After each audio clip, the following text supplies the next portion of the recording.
The drill bit crashed to a stop so fast I figured we'd hit bedrock, but Willie's voice buzzing through the comm told a different story. "Control, we got a problem down here. Bit just punched through into nothing. Air pocket maybe? Readings are all over the place." I leaned forward in my chair, watching the monitors flood with data that made no sense. Pressure readings had dropped to almost nothing at depth, like we'd broken through into some kind of cave system, which was crazy at this location. I'd studied the geological surveys for months before we started drilling. "Steven, you seeing this?" I called across the control room. Steven Castillo was already heading toward the emergency shutdown, his weathered face tense with worry. "Kill the drill, Willie. Right now." The rig's steady vibration changed as the massive drilling equipment wound down, leaving us with just the background noise of generators and the endless Gulf wind. Steven grabbed the comm handset, his supervisor instincts kicking in. "All hands. This is Control. We're suspending drilling operations pending equipment check. Nobody goes near the drill site without my say-so." I pulled up the seismic readings on my workstation, trying to make sense of what we'd hit. The data showed a void space extending at least 50 feet in multiple directions from our drill point, not a small air pocket, something much larger. "Paige, what's your read on this?" Steven asked, though I could tell from his tone he was already planning to seal the hole and call it into corporate. "Give me a minute." I scrolled through the pressure and density readings, cross-referencing them with the geological models I'd built for this site. This shouldn't exist. The seafloor composition here is supposed to be solid sedimentary layers going down at least another 1,000 feet. Willie's voice came through the comm again. "Control, you're going to want to see what came up with the last core sample. Bringing it up now." 20 minutes later, Willie knocked on the control room door, carrying a metal sample tray. His usual calm composure had an edge to it that I'd never seen before. "Take a look at this," he said, setting the tray on my workstation. Mixed in with the expected mud and rock fragments were pieces of worked stone, not natural formations, carved blocks with clean edges and deliberate shapes. I picked up the largest piece, about the size of my fist, and turned it under the desk lamp. "Steven, look at this." The stone was some kind of limestone, but the surface had been carved with symbols that definitely weren't natural. Geometric patterns that looked almost like writing, though unlike anything I'd seen in my geology courses. "Could be debris from an old shipwreck," Steven suggested, but his voice lacked conviction. "At this depth? And look at the condition. There's no marine growth, no weathering. This stone looks like it was carved yesterday." Willie leaned over my shoulder, examining the carved piece. "My grandfather used to tell stories about finding worked stone in deep water. Said it meant you should stop digging and move on." Before Steven could respond, we heard the distinctive whop-whop of helicopter rotors approaching the rig. I checked my watch, almost 6 p.m., and we weren't expecting any scheduled flights. "That'll be our geological consultant," Steven said, though he looked as surprised as I felt. "Corporate said they were sending someone, but I thought it would be tomorrow at the earliest." The helicopter settled onto our landing pad with practiced precision, and a woman in her 60s climbed out, carrying a briefcase and moving with the kind of urgency that made my stomach tighten. She was dressed too formally for rig work, navy blazer and slacks that'd be useless out here, but she walked across the deck like she knew exactly where she was going. Steven met her at the control room door. "Dr. Williams, I presume?" "Steven Castillo, rig supervisor." "Dorothy Williams, yes. I need to see your core samples immediately." Her British accent was crisp, professional, but there was something in her eyes that reminded me of a predator that had just caught a scent. I gestured to the sample tray. "We just brought these up. Hit some kind of void space at depth and found worked stone mixed in with the sediment." Dorothy came over to my workstation and grabbed the carved piece I'd been examining. Her reaction was immediate and intense. Her breathing quickened, and her grip on the stone tightened until her knuckles went white. "How large is the cavity?" she asked, without looking up from the stone. "Preliminary readings suggest at least 50 feet in multiple directions," I said. "But we haven't done a full survey yet." "We need to get cameras down there tonight." Stephen stepped forward. "Dr. Williams, with respect, we follow safety protocols on this rig. We'll seal the hole and report to corporate before we do anything else." Dorothy finally looked up from the stone, and I saw something in her expression that made me take a step back. Not fear exactly, but a kind of desperate hunger. "Mr. Castillo, I've been monitoring your drilling progress remotely for the past week. This discovery is exactly what we've been looking for." "What do you mean, what you've been looking for?" I asked. Dorothy set the stone down carefully and opened her briefcase, pulling out a folder thick with documents. Classified geological surveys from the 1970s identified several potential sites in this area where deep drilling might encounter unusual structures. Stephen's face darkened. "You're telling me corporate knew we might hit something like this and didn't warn us?" "The surveys were inconclusive. We needed actual drilling data to confirm the presence of artificial structures." "Artificial structures?" The words came out sharper than I intended. "You're talking about archaeology at the bottom of the Gulf of Mexico?" Dorothy spread several photos across my workstation, black and white shots that looked like they'd been taken decades ago. They showed carved stone blocks similar to what we'd just brought up, along with what looked like parts of buildings, walls maybe, or foundations. These were taken at a drilling site off the Louisiana coast in 1973, Dorothy explained. The operation was shut down after they encountered a large cavity system containing worked stone structures. Willie had stayed silent during this back and forth, but now he stepped closer to check out the photos. His face turned white as he looked them over. "My grandfather worked that rig," he said quietly. "Never talked much about what they found, but he always said they should have left it alone." Dorothy's attention snapped to Willie with laser focus. "Your grandfather was on the Pelican Station crew? You know about that?" "I know they found something significant before the project was terminated." "What did he tell you?"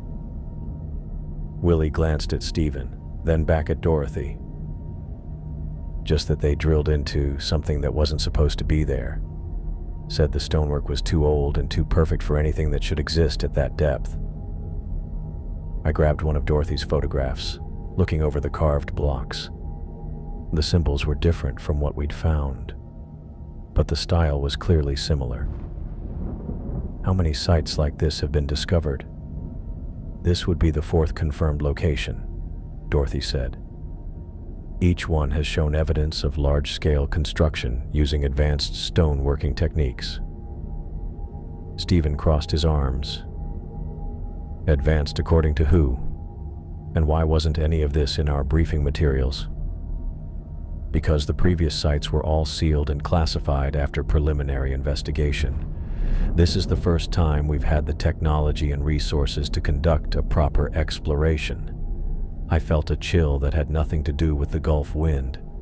"You're talking about exploring an underwater archaeological site with drilling equipment. That's not what we're equipped for." "Actually, it's exactly what you're equipped for.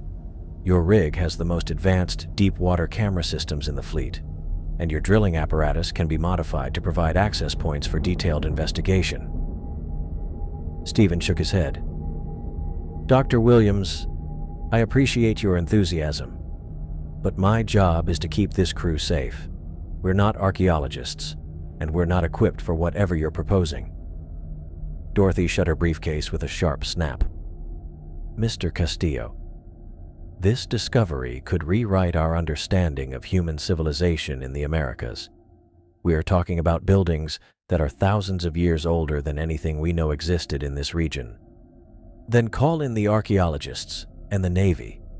We're oil workers. There isn't time for proper channels. Other drilling operations in the area are getting close to similar discoveries.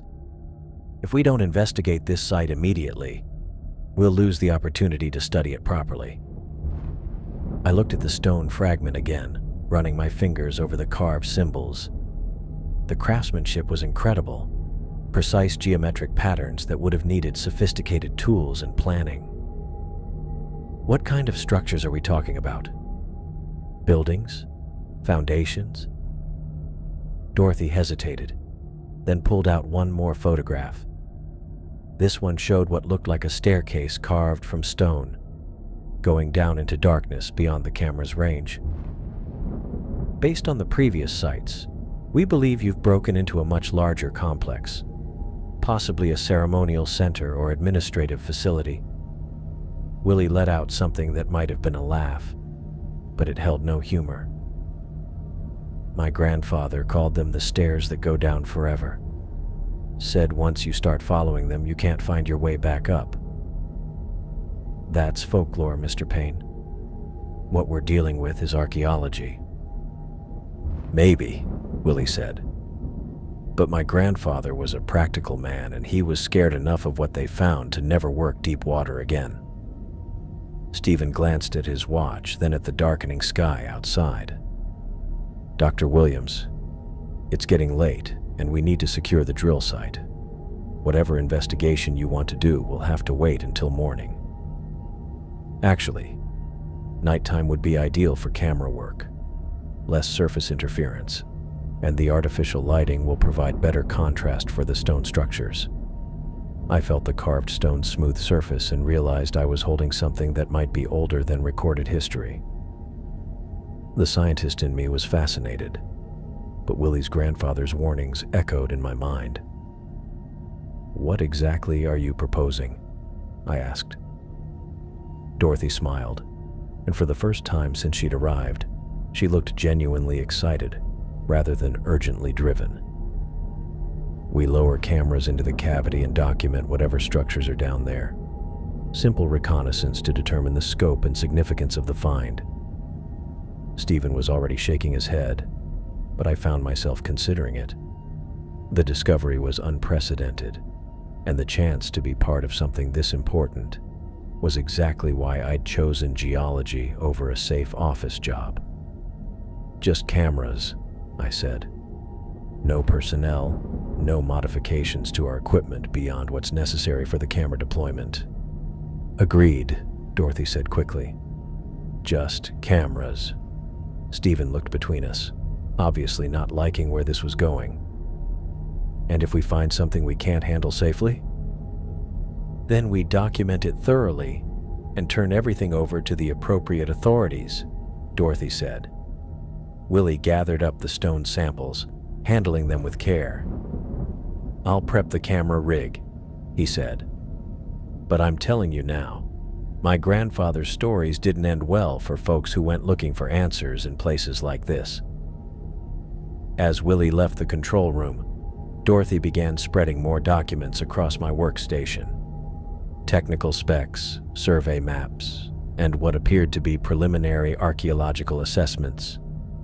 She'd come prepared for this discovery in a way that suggested she'd known exactly what we were going to find. "Dr. Williams," I said, "how long have you been expecting us to hit this site?" She looked up from her papers, and for just a moment, I saw something in her expression that made me think Willie's grandfather might have been right to be scared. "Long enough to know that what you found down there has been waiting for us to discover it." The morning sun felt different on my face as I walked across the deck toward the equipment staging area. Maybe it was just the lack of sleep, but everything seemed sharper somehow. The salt spray, the constant buzz of the generators, even the way the metal deck plates rang under my boots. Willie was already there, checking the submersible probe's camera housing with the kind of careful attention he usually saved for critical equipment. But his hands weren't quite steady, and I caught him stopping between tasks like he was listening for something. "You okay?" I asked, setting down my coffee mug next to his toolkit. He looked up, and I caught something in his expression I'd never seen before. Not fear exactly, but the kind of caution you'd have around a piece of equipment that had given you a shock once. "Been having the strangest dreams," he said, turning back to the camera housing. "Dark water, stone steps going down and down. Probably just my brain trying to make sense of what we found yesterday." Probably. But I remembered my own restless night, filled with images of carved symbols that seemed to shift when I wasn't looking directly at them. Stephen's voice drifted across the deck as he walked over with Dorothy, and from his tone, they'd been going at it since dawn. "Dr. Williams, I understand your enthusiasm, but we follow safety protocols on this rig. Remote observation first, then we evaluate." Dorothy walked beside him with that same urgent energy she'd had since stepping off the helicopter. "Mr. Castillo, cameras can't give us the kind of detailed analysis we need. Human observation, the ability to make real-time decisions about what to investigate. Human observation of an unstable underwater cavity that we know nothing about." Stephen stopped next to our equipment setup, his supervisor instincts clearly at war with whatever pressure Dorothy was applying. "We send the probe down first. That's final." I finished connecting the camera's power cable to the winch system. "The probe will give us a complete picture of what we're dealing with. If it's safe for human exploration, we can discuss next steps." Dorothy opened her mouth to argue, but Elaine's voice came through the deck speakers. "Control to deck crew. I'm getting some weird readings on the communications array. Interference patterns I've never seen before." Willie looked up from the probe housing. "What kind of interference?" "Hard to describe. It's not random static. There's a pattern to it, almost like a pulse. Started about 10 minutes ago and it's getting stronger." Stephen grabbed his radio. "Elaine, is this messing with our safety communications?" "Not yet, but it's definitely centered on our location. Whatever's causing it is coming from directly below us." I felt that chill again, the same one I'd gotten when Dorothy first shared those photographs with us. "Let's get the probe in the water. Maybe the interference has something to do with the cavity." Willie sealed the camera housing and ran through his final checks while Stephen and I positioned the winch over the drill hole. The probe itself was about the size of a briefcase, loaded with cameras, lights, and sensors that could give us a complete picture of what was down there. "Probe is ready for deployment," Willie announced, though he kept glancing at the drill hole like it might bite him. "Lower away," Stephen ordered. The winch motor buzzed as the probe went down, its cable vanishing into the black water of the drill hole. On the monitor we'd set up on deck, the camera feed showed the usual sight of the rig's underwater support structure, then open water, then the jagged walls of the hole we'd drilled. 50 feet, Willie called out, watching the depth gauge. 75, 100. The probe's lights lit up the walls of our drill hole, showing the expected layers of sediment and rock. But as we got close to the depth where we'd broken through, the walls suddenly opened up into empty space. "There," I said, pointing at the monitor. "We're in the cavity." The probe's lights swept across what the camera showed, and I heard Dorothy's sharp breath behind me. The cavity wasn't just an empty space, it was clearly man-made. Smooth walls curved away from our entry point, and directly below the probe, carved from what looked like black stone, was a staircase. "Jesus," Stephen muttered. "Look at the workmanship on that." The stairs were flawless, not just well built, but geometrically exact in a way that would have needed advanced tools and careful planning. Each step was identical, carved from the same dark stone, and they dropped into the blackness beyond our light's reach.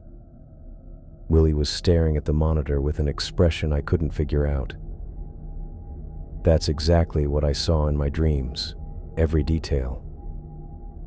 Dreams can be influenced by recent experiences, Dorothy said, but her voice had that hungry quality again. The mind processes new information during sleep. Lower the probe, I said. Let's see how far down this goes. As the probe moved down beside the staircase, Elaine's voice came through the speakers again. The interference is getting stronger. It's pulsing in rhythm with the probe's descent. Every time you go deeper, the pattern intensifies. I watched the depth gauge climb. 200 feet, 250, 300. The staircase just kept going, each step the same as the last, carved with that same perfect precision. This is incredible, I said, unable to keep the excitement out of my voice. The engineering required to build something like this underwater. It wasn't built underwater, Dorothy interrupted. This predates the current sea level. These structures were built on dry land, then submerged when the ice caps melted. Stephen made a face. How long ago are we talking about? Based on the North Sea discovery, potentially 12 to 15,000 years. Pre-Columbian by millennia. Willie made that sound again, the one that wasn't quite a laugh. My grandfather used to say some things are old enough that they remember when the world was different. The probe reached 400 feet, and suddenly the staircase opened up into something much larger. The camera's lights swept across what looked like a huge chamber, with more staircases visible in the distance, leading in directions that made my head hurt to think about. How big is this place? Stephen asked. I checked the probe's sonar readings. The chamber goes at least 200 feet in every direction from where we are. Maybe more. We're hitting the edge of what our sensors can reach. Dorothy moved closer to the monitor, her eyes focused on the stone buildings below. I worked on a similar find in the North Sea 20 years ago. Offshore drilling platform hit a cave system with carved stone structures. You never mentioned that yesterday, Stephen said. The project was classified. We found staircases, chambers, carved symbols, very similar to what you've discovered here. What happened to that site? I asked. Dorothy hesitated. The crew stopped drilling after their equipment kept breaking down. The site was sealed and marked as geologically unstable. Willie looked up from the winch controls. Equipment problems like what we're dealing with on the comms? Among other things. Elaine's voice crackled through the speakers, more urgent now. The interference just spiked. Whatever's causing it, the probe is getting close to the source. On the monitor, the probe's lights showed more of the huge chamber. The construction was unlike anything I'd seen, not just the staircases, but carved pillars and what might have been doorways leading to other rooms. Everything was made from the same black stone, and everything was perfectly preserved. This is the greatest archaeological discovery in human history, Dorothy said, her voice barely above a whisper. We're looking at a civilization that existed before recorded history, with construction techniques we can barely understand. Stephen crossed his arms. And we're looking at it with a remote probe, which is exactly how we should be handling something this unknown. A probe can't provide the kind of detailed analysis. Dr. Williams, I've heard your arguments. We're not sending people down there until we understand what we're dealing with. I was about to agree with Stephen when something on the monitor caught my eye. In the darkness beyond the probe's lights, something had moved. Just a shadow, but it looked intentional, like it knew we were watching. Willie, Can you pan the camera to the left? He adjusted the probe's position, and the beams moved across more of the room. Vacant stairways, carved walls, flawless stone construction. Nothing stirring. What did you see? Dorothy asked. Probably nothing. Just thought I caught movement in the shadows. But as I said it, I saw it again. A shadow that didn't match the probe's lighting, moving between the distant staircases with what looked like purpose. There, I said, pointing at the monitor. Did you see that? Stephen leaned closer to the screen. See what? The shadow had vanished, but I knew what I'd spotted. Something was down there with the probe. Something that didn't want to be seen clearly. We need to seal this hole and report to corporate, Stephen said. This is beyond our capabilities. We're on the verge of rewriting human history, Dorothy argued. You can't just seal this up and walk away. Watch me. The interference suddenly stopped. Elaine's voice came through the speakers, clear and surprised. The interference just cut out completely. All readings are back to normal. On the monitor, the probe's camera showed the staircase continuing down into what appeared to be an even larger chamber. The stone walls stretched away in all directions, perfectly preserved and very old. And in the new silence, with the interference gone, I could swear I heard something else coming through the probe's audio feed. Something that sounded almost like voices, calling from the depths below. The diving bell dropped through the black water with a steady mechanical beat that should have been reassuring but somehow felt wrong. I glanced at my depth gauge, 50 feet and still going down, while trying to ignore how Willie kept flipping that small metal thing around in his fingers. You've been quiet since we suited up, I said through the comm system. Willie glanced up, and I saw something in his expression that reminded me of yesterday when he'd first seen those carved stones. Just thinking about what my grandfather used to say about deep water. Some places aren't meant for people. It's an archaeological site, Willie. Stone and water, nothing more. But even as I said it, I wasn't entirely convinced. The water outside our lights looked darker than it should be at this depth, and our descent felt different somehow. Too smooth, like something was pulling us down rather than gravity doing the work. 75 feet, I called up to the surface. Visibility is good, no structural issues with the bell. Stephen's voice crackled back through the comm. Copy that. Dr. Williams wants to know your ETA to the chamber entrance. I turned to Willie, who was still messing with something in his hands. What's that? He held up a small piece of metal, tarnished with age but clearly worked by human hands. My grandfather's good luck charm. He carried it on every dive after 1952. 52, that's when his crew found structures like this in the Gulf. Yeah. 3 men went missing before they sealed the site and walked away. Willie tucked the charm back into his suit pocket. He never talked much about what happened, but he always said this little piece of metal was the only reason he made it back to the surface. Dorothy's voice crackled through the comm, sharp with impatience. How much longer until you reach the entrance? I checked our depth again. Another minute, maybe 2. We're at 150 now. Excellent. Remember, I need detailed documentation of any symbols or architectural features you encounter. Stephen's voice came right after. And remember, if anything feels unsafe, you come back up. No discovery is worth risking crew. The diving bell's lights suddenly lit up the staircase we'd seen on the probe footage, and I felt my breath catch. Seeing it through a camera was one thing, but being here in person made the scale and precision of the construction hard to ignore.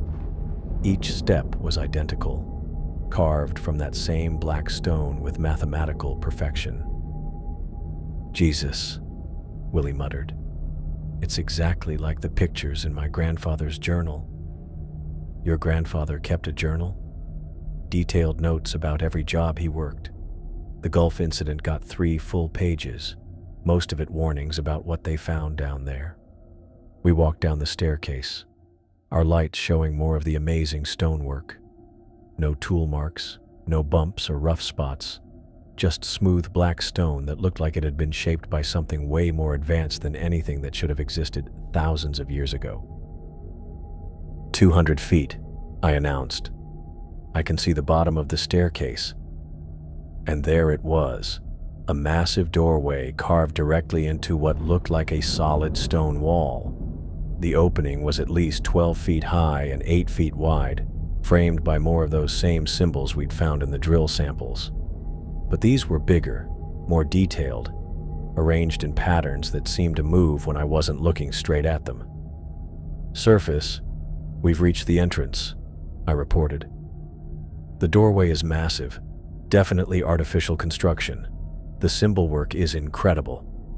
Dorothy's voice came back immediately. "Can you see into the room beyond?"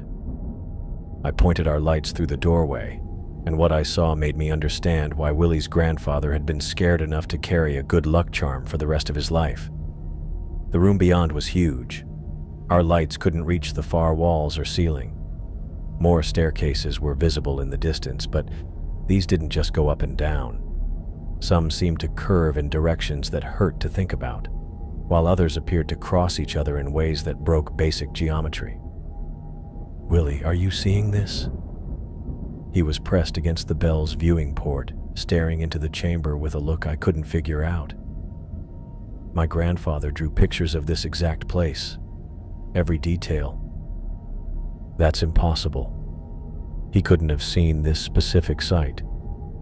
Maybe they're all the same.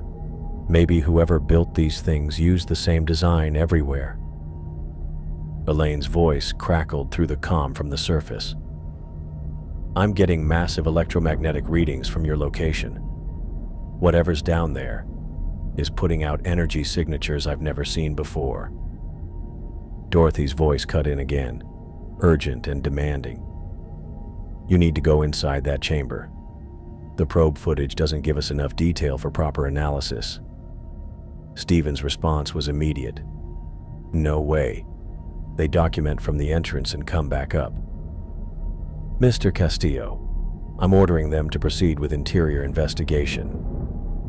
And I'm ordering them to stay put until we understand what we're dealing with." I looked at Willie, who was still staring into the chamber. The water around us had gone completely still, which made no sense given the strong currents we'd faced on our way down. It was like the doorway existed in its own pocket of calm water. "Willie, what did your grandfather's journal say about going inside?" He turned away from the viewing port, and I caught the fear in his eyes. Real fear, the kind that comes from knowing something terrible's about to happen. He said the 3 men who disappeared went inside to investigate. They were experienced divers, good men who knew how to handle themselves underwater. But something in there called to them, and they just kept going deeper until their air ran out and they couldn't find their way back. Dorothy's voice came through the comm again, more urgent this time. "The electromagnetic readings show active technology inside that chamber. This could be the biggest archaeological find in human history. Or it could be what killed 3 experienced divers 70 years ago," Willie said, though he was speaking to me rather than the comm. I directed our lights deeper into the chamber, trying to make sense of the layout. The staircases seemed to connect to platforms and walkways that stretched into the darkness, all carved from the same perfect black stone. But there was something else, a faint glow coming from somewhere deeper in the structure. Too dim to identify, but definitely there. "Surface. There's some kind of light source in the chamber. Very faint, but it's not coming from our equipment." Stephen's voice was tight with worry. "What kind of light?" "Hard to say. Blue-white maybe. Could be phosphorescence or some kind of mineral deposit." But even as I said it, I knew that wasn't right. The glow had a quality that reminded me of electricity, though that was impossible in a building this old. Dorothy's voice cut through my thoughts. "You need to investigate that light source. It could be evidence of preserved technology." "Dr. Williams," Stephen said, "they're not going in there." "Mr. Castillo, I have authority over this investigation. If you continue to obstruct, then you can find yourself another crew."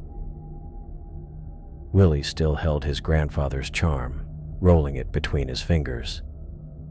"Paige, there's something else my grandfather wrote about these places. He said the water around them gets different when you get too close. Calmer, but wrong somehow." I looked out at the perfectly still water surrounding our diving bell. No current, no movement, just an unnatural quiet that stretched as far as our lights could reach. "Like this?" "Exactly like this." I made my decision. "Surface.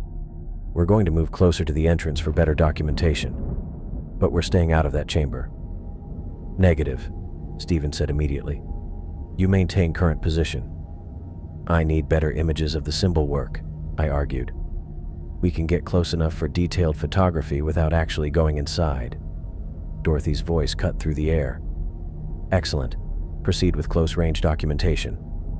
Willie shot me a look like I'd just suggested swimming with sharks. "Paige, my grandfather's journal was very specific about not getting too close to the entrance. We'll be careful, just close enough for good photos, then we come back up." But as I guided the diving bell toward the huge doorway, Willie reached out and touched the stone frame through the bell's mechanical arm. The moment his equipment made contact with the carved stone, the water around us began to glow. Not the weak light we'd seen from deeper in the chamber, but a bright blue radiance that seemed to come from the water itself.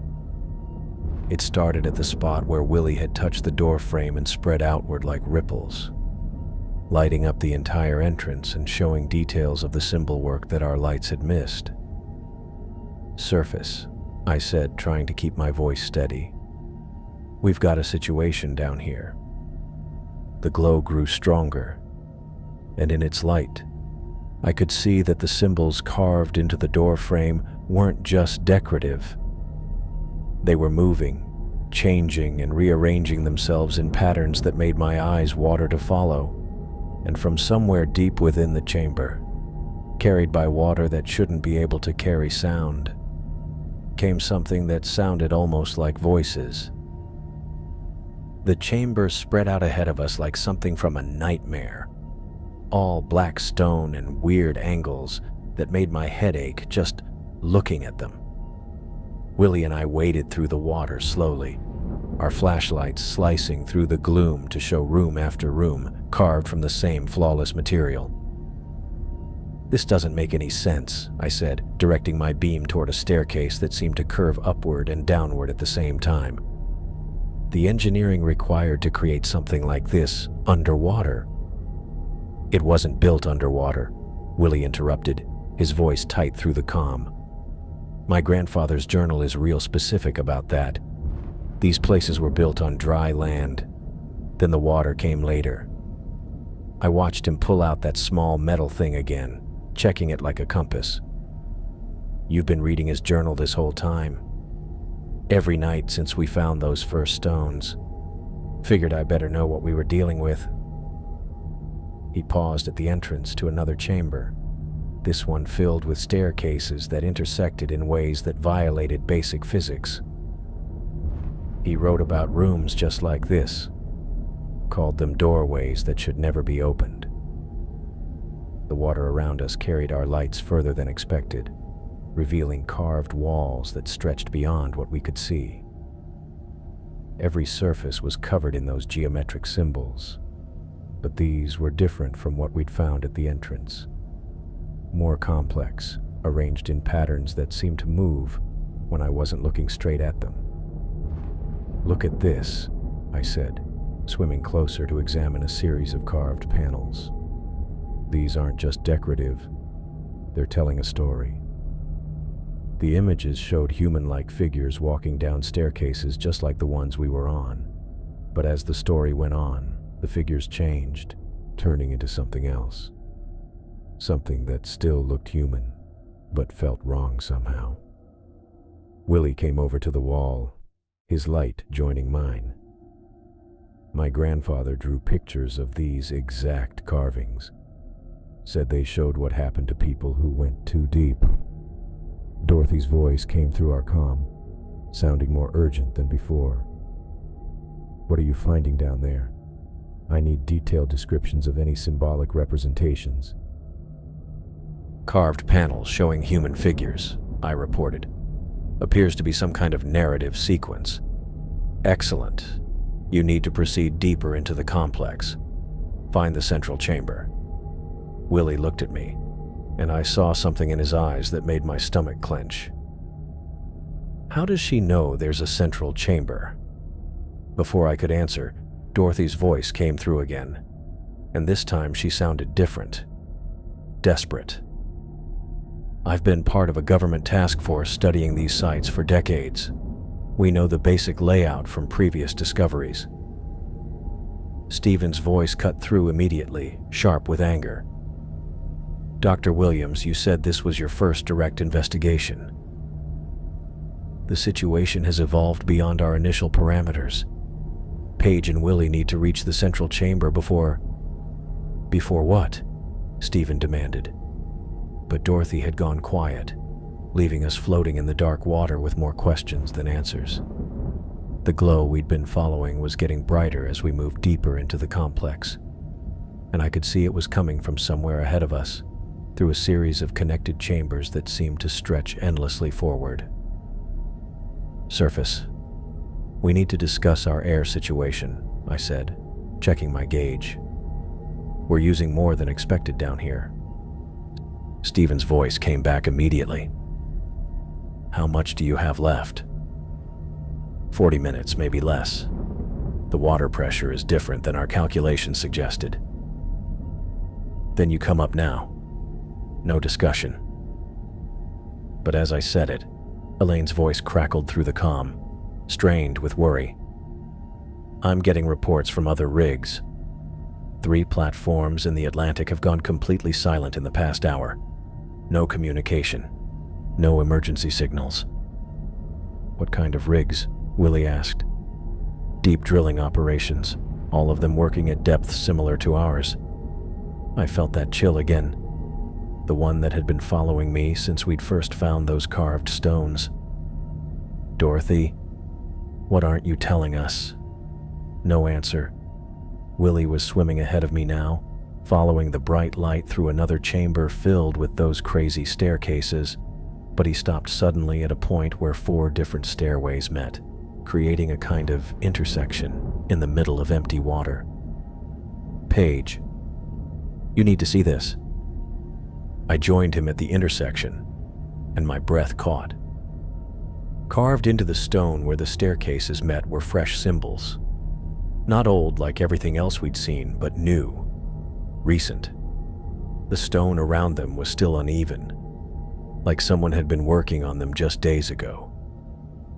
These weren't here when the probe came through, I said. Willie was pulling something out of his suit pocket, a small, worn journal wrapped in waterproof material. My grandfather drew these same symbols. Look.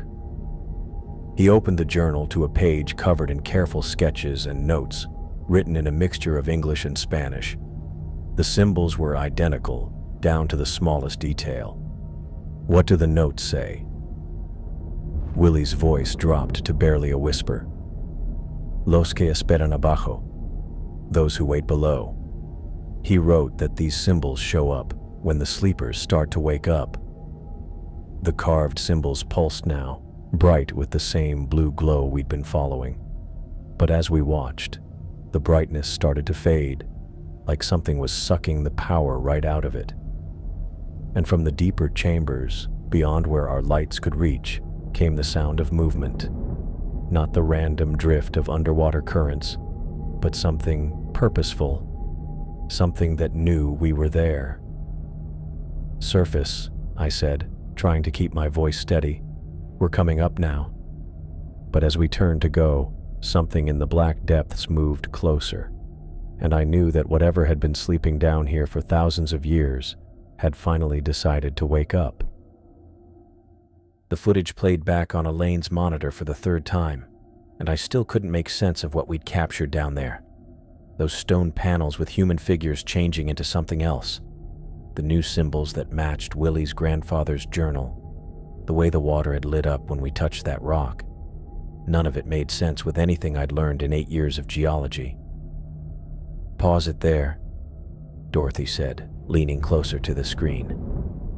"That symbol sequence on the left panel." I froze the image where our lights had lit up a series of geometric carvings. Dorothy pulled out a tablet and started comparing the footage to files I hadn't seen before. "How long have you been studying these sites?" Stephen asked. His voice carried that edge it got when he was trying to stay professional while wanting to throw someone overboard. Dorothy didn't look up from her tablet. "Since 1987. That's when the task force was formed." "What task force?" She finally met his eyes, and I saw something there that made my stomach drop. Joint operation between the U.S. Geological Survey, the Navy, and 3 other agencies I can't name. We've been tracking strange deep-sea discoveries for 36 years. Willie looked up from his grandfather's journal, which he'd been reading since we'd surfaced. "You knew we'd find this." "We knew someone would find it eventually. Deep drilling technology has advanced to the point where these sites were becoming accessible whether we wanted them to be or not." Stephen shot up so fast his chair scraped against the deck plating. "You used us as test subjects." "We used you as the best drilling crew in the Gulf, working for a company with the equipment and expertise to handle what we might find." Dorothy's voice stayed level, but I caught that hungry quality again. "This discovery is too important to leave to chance encounters." I wound the footage back to the intersection where we'd found the fresh carvings. These symbols weren't there when the probe went down. Something carved them while we were in the chamber. "That's impossible," Elaine said. "We would have seen movement on the monitors." Willie held up his journal, open to a page covered in sketches and notes. "My grandfather wrote about this, said the symbols would appear when people got close enough to wake up what was sleeping down there." Dorothy moved to look at the journal, and Willie pulled it back protectively. "What exactly did your grandfather write down about the 1952 incident?" "Enough to know you people never learn." Willie flipped through several pages. "Here, July 15th, 1952. The voices started on the 3rd day after we opened the chamber. Quiet at first, like whispers carried up through the water. By the 5th day, they were calling our names. The deck went quiet except for the steady buzz of generators and the sound of waves against the rig's supports. I felt that chill again, the one that had been following me since we'd first brought up those carved stones." "Voices?" Stephen asked. Willie kept reading. "Martinez went down to check the equipment on day 6. Said he could hear them clear as day, speaking Spanish, telling him to come deeper into the chambers. We pulled him up, but he kept trying to go back down. Had to restrain him." Dorothy was jotting down notes on her tablet, her fingers flying across the screen. "What happened to Martinez?" "Walked into the ocean on day 7. Never found his body." Willie closed the journal. "That's when they decided to seal the site and walk away." Elaine's voice crackled through the comm system from the communications room. "I'm getting reports from other drilling operations. 17 sites worldwide showing similar electromagnetic interference patterns, all starting within the past month." I turned to Dorothy. "How many sites are there total?" "We've identified 43 potential locations based on geological surveys and historical incident reports. 17 are currently being drilled by various companies." "And you didn't think to warn any of them?" We weren't the ones we could control. The others. Dorothy shrugged. Some discoveries are too important to prevent. Stephen paced back and forth, his boots thudding against the deck plating. You're talking about people's lives. I'm talking about rewriting human history. These structures predate known civilization by thousands of years. The technology required to build them, the implications for our understanding of human development. The people who built them are gone, I interrupted. Have been for millennia. Dorothy looked at me with an expression I couldn't figure out. Are they? Before anyone could respond, Elaine's voice came through the comm again, tight with worry. I'm losing contact with the Atlantic sites. 3 platforms have gone completely dark in the past hour. Willie was leafing through his journal again, stopping at a page near the back. My grandfather's last entry about the Gulf site. The voices aren't human. They're old, older than anything that should still be alive. They remember when the world was different, and they want it back. I walked over to the core samples we'd brought up earlier, the pieces of carved stone that had started this whole thing. They sat in a metal tray under the work lights, but something had changed about them now. These stones are warm, I said, touching one carefully. They weren't warm this morning. Dorothy came over to the sample tray, and I noticed her hands trembling a bit as she grabbed the biggest piece. The electromagnetic interference is getting to them. They're picking up signals from the chamber downstairs. What kind of signals? Communication. The structures aren't just buildings, they're a network. Each site is connected to the others through some kind of technology we don't understand. The stone in my hand had gotten warm, and I could swear I felt something moving through it, like a slow rhythm. Connected how? We're still trying to figure that out, but the timing isn't coincidental. 17 sites becoming active simultaneously suggests coordination. Willie stood up, gripping his journal tight. My grandfather wrote about this too. Said the voices told Martinez they'd been waiting for the right time, when enough doorways could be opened at once. The sun was setting now, painting the Gulf waters red and orange. In a few hours it would be completely dark, and I found myself dreading what might happen then. The interference had been stronger at night, and something about the approaching darkness made me nervous. We need to seal this site, Stephen said. Whatever's down there, we're not equipped to handle it. We can't seal it, Dorothy replied. Not anymore. The process has already started. What process? But before she could answer, a sound came up from the drill hole. Not the mechanical noise of equipment or the random sounds of water and metal. This was different, intentional. Footsteps, on stone, coming up from below. Willie dropped his journal and I heard him whisper something in Spanish that sounded like a prayer. The footsteps grew louder, bouncing up through the water with a rhythm that matched the pulse I felt in the stone sample. Dorothy, I said, my voice barely steady. What aren't you telling us? She was staring at the drill hole, her face pale in the fading light. I've been in contact with teams at the other sites. 3 crews reported seeing figures moving in their chambers yesterday. All 3 platforms went dark 6 hours later. The footsteps were joined by something else now. Voices, distant but growing clearer, speaking in words that seemed to pulse through the water itself. Willie grabbed his journal with trembling hands and flipped to the final pages. Day 8, he read aloud. They're coming up the stairs. All of them. We can hear them calling in words that hurt to understand, promising things that make the men weep. God help us.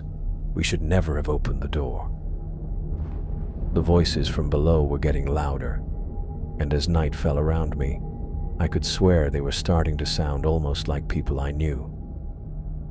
The voices had been getting stronger all night, threading through my dreams until I couldn't tell if I was asleep or awake. By the time dawn broke over the gulf, turning the water that sick orange color it gets sometimes, I knew they weren't just random sounds anymore. They were calling my name. Not in English. The language was something older, with consonants that seemed to move through the water itself. But somehow I understood exactly what they were saying. Paige. Come down to us, Paige. We've been waiting. I stood at the rail watching the sunrise, trying to convince myself it was just my brain processing stress in weird ways. But every time the breeze stopped, I could hear them again, floating up from the drill hole like voices carried on the current. You hear them too. I turned to find Dorothy standing behind me, still wearing that navy blazer even though it was totally wrong for rig work. Her hair was messier than yesterday, and there were dark circles under her eyes like she hadn't slept either. How do you know what I'm hearing? She moved to stand beside me at the rail, looking down at the water. Because they called to me the same way 20 years ago, in the North Sea, when we first opened one of these sites. And 3 members of that crew walked into the ocean over the course of a week, just stepped off the platform in the middle of their shifts, and kept walking until the water closed over their heads. Dorothy's voice was flat, matter of fact. We found their bodies later, but they all had the same expression. Peaceful. Like they'd finally found what they were looking for. I felt that cold feeling again, the one that had been with me since we'd brought up those first carved stones. Why didn't you tell us this yesterday? Would you have believed me? Before I could answer, Stephen's voice boomed across the deck. All hands, prepare for concrete pour. We're sealing this hole and getting the hell out of here. I watched him direct Willie and 2 other crew members as they set up the concrete mixer over the drill site. Stephen had been awake all night too, walking the deck and checking equipment, but now he moved with the sharp focus of someone who'd made up his mind and wasn't budging. This won't work, Dorothy said quietly. Why not?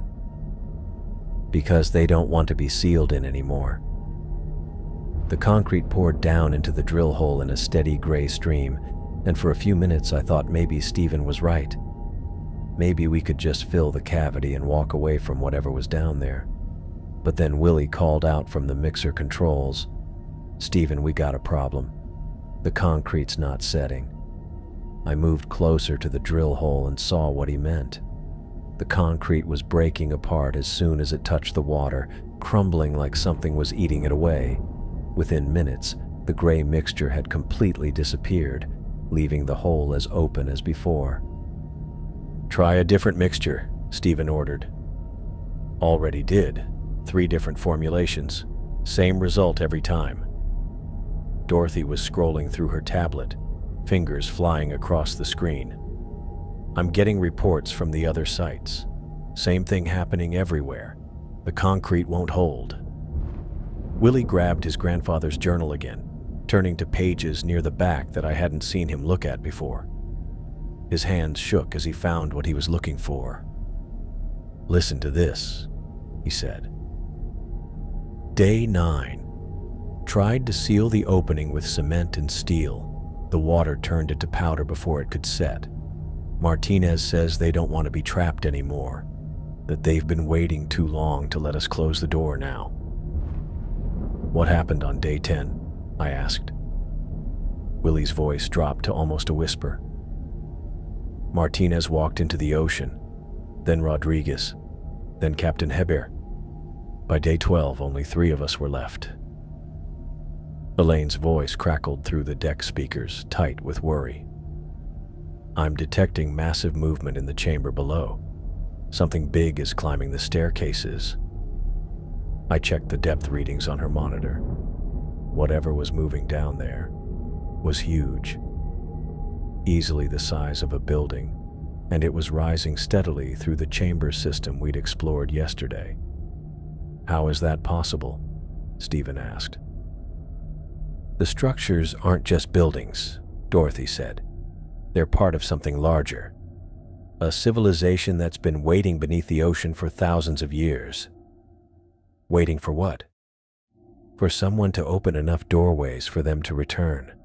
The stone samples on the equipment table were glowing brighter now, pulsing in rhythm with whatever was moving below us. I could feel the heat from them even standing several feet away. "Dorothy," I said, "how long have you been hearing the voices?" She looked at me with those sharp blue eyes, and I saw something in them that made my stomach twist. "Every day for 20 years. They never stop calling once they know you're listening." "And you came here anyway?" "I came here because they told me to." Stephen spun around to face her. "What the hell does that mean?" "It means I've been working for them longer than I've been working for the government. They needed someone to find the sites, to coordinate the drilling operations, to make sure enough doorways were opened at the same time." Willie backed away from Dorothy, gripping his grandfather's journal tight to his chest. "You're one of them." "Not yet, but I will be soon." The water around the rig was changing color, turning from the usual blue-green of the Gulf to something darker, almost black. And just below the surface I could see shapes moving. They looked like people, but something was off about them, like shadows that had learned to swim. "Stephen," I said, "we need to call for evacuation. Now." He was already heading toward the communications room, but Dorothy's voice stopped him. "The external systems won't work. I shut down the satellite uplinks 3 days ago." "You what?" "The voices told me to. They said outside interference would complicate the process." Stephen's face went red with anger. "You messed with our emergency communications?" "Only the external ones. The internal rig monitoring systems still function perfectly." Elaine's voice crackled through the speakers again, pitched higher now. "Whatever's down there just past the 200-foot mark, it's picking up speed." I felt it now, a tremor running up through the rig's frame. Not the steady pulse of our equipment, but something alive, like a giant heart beating deep in the water. The voices grew louder too. No longer soft murmurs, but clear calls in that old language that somehow clicked perfectly in my mind. They sounded excited, eager, offering things that lit up corners of my brain with ideas I couldn't quite catch hold of. "We need to get off this rig," Willie said. "Right now." But as he spoke, the water around us exploded. Something enormous burst through the surface right under the drill hole, sending shockwaves through the rig that threw me to my knees. Water poured across the deck as a huge tower of black stone rose from the depths, covered with those same geometric symbols, but massive, way bigger than anything we'd seen before. The staircase we'd explored yesterday wasn't a building. It was just the entrance to something that had been sleeping under the ocean floor for thousands of years. And now, it was waking up. The voices weren't coming from below anymore.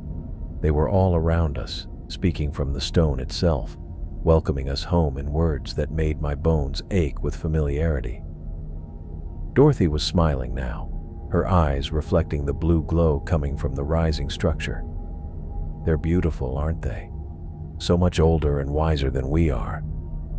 The tower kept climbing, revealing level after level of strange architecture, and I realized we weren't just witnessing an archaeological discovery anymore. We were watching something return, something that had been waiting a very long time to take back the world. The tower kept climbing, showing more levels of that weird black stone design with each passing second. I watched in horrified fascination as staircases wound around the outside of the structure, leading to platforms and doorways that opened onto nothing but empty air. The whole thing broke every law of physics I'd ever learned.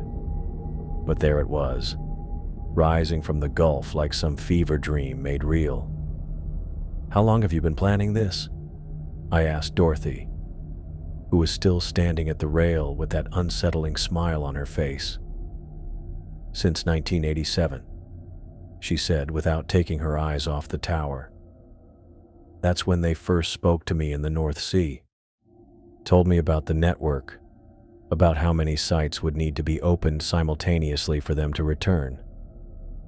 The voices were changing now, moving from that old language to something I understood perfectly. Clear English words drifted up from the stone itself, speaking in dozens of different accents and dialects. "We learned from the others who came before," they said. "The drilling crews from 1952, from 1973, from all the times your people found us sleeping. We listened to their words, their thoughts, their dreams. We know your language now."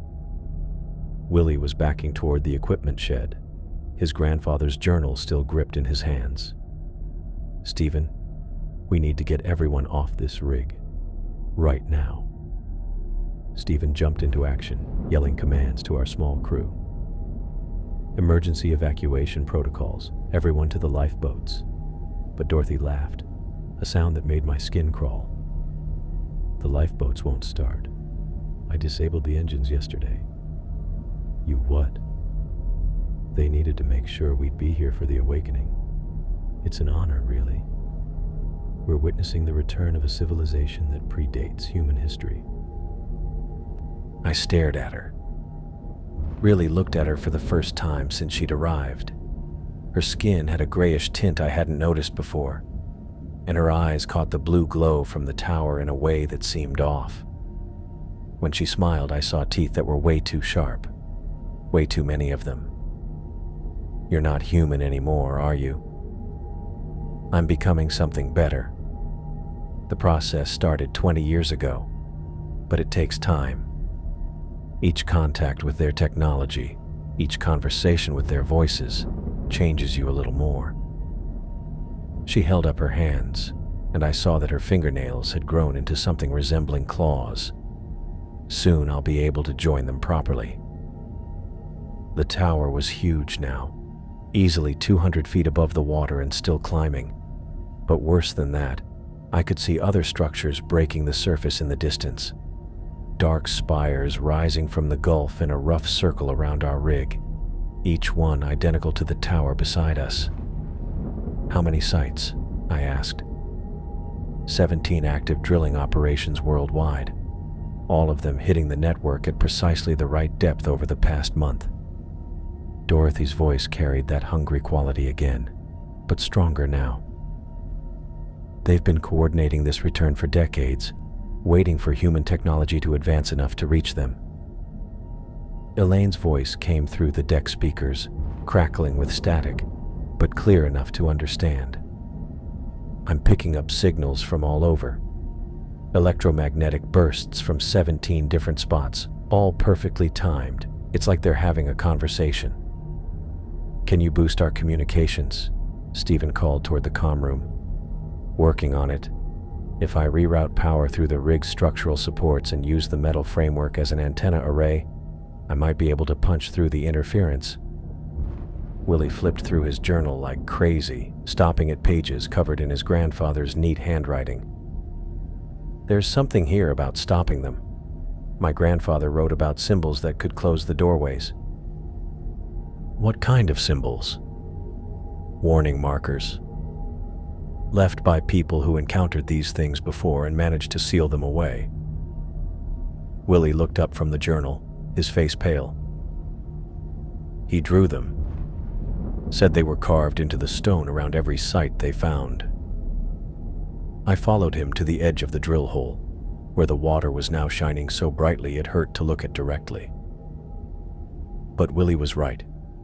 There were symbols carved into the metal casing around the hole's rim, fresh cuts in the steel that definitely hadn't been there yesterday. "Someone carved these recently," I said. "Not someone. Something. They're trying to prevent us from using the old warnings." Willie traced one of the symbols with his finger. "But look here," This one's incomplete. He pulled out a small knife and began etching the pattern from his grandfather's journal into the steel. The second he finished the symbol, the blue glow from the water wavered. "It's working," I said. "Keep going." But Dorothy was moving toward us now, and her movements were wrong. Too smooth, like she was floating through air instead of walking. "You don't understand what you're interfering with. This is evolution. The next step for both our species." "Our species is fine the way it is," Stephen said, positioning himself between Dorothy and Willie. "Your species is children playing with tools you don't understand. They've been watching you develop for thousands of years, waiting for you to become advanced enough to be useful." The tower beside us shook and started going up faster, showing floor after floor of rooms and stairs that seemed to go on forever upward. And from each floor, I could hear voices calling out in perfect English, saying names I knew. "Stephen Castillo. We know about your brother. We can bring him back. Willie Payne. Your grandfather is waiting for you in the deep chambers. Paige Crawford. We have answers to every question you've ever asked about the Earth's hidden history." I felt something pulling at my thoughts, a draw toward the tower that felt almost real. Part of me wanted to walk over to the rail and just step off, let the water carry me down to those chambers where all the mysteries would finally make sense. "Don't listen to them," Willie said, still carving symbols into the steel. "My grandfather wrote about this. They promise you everything you want most, but it's not real."